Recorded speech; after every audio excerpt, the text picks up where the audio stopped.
地方新闻，这个唔知咱台中乡亲最近敢有发现讲公车有较歹等，有的甚至还等超过半点钟。这是因为学生休热，公车业者有针对33条路线进行调整，这若休热若结束，就会恢复正常。啊，伴随调整，嘛会同步伫台中的公车 App 做更新，请咱乡亲多加利用。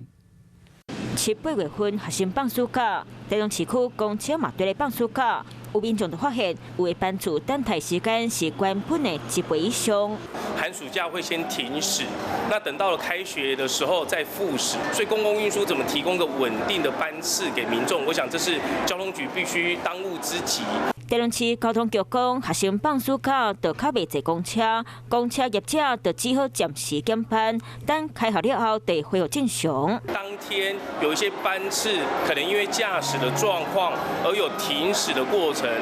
我想我们都会在事前就会先公告相关的班次。台中市交通局嘛强调，最近公车班次变化大，呼吁民众出门之前会当先看台中市公车的 App， 看班车时间，才袂坐无车。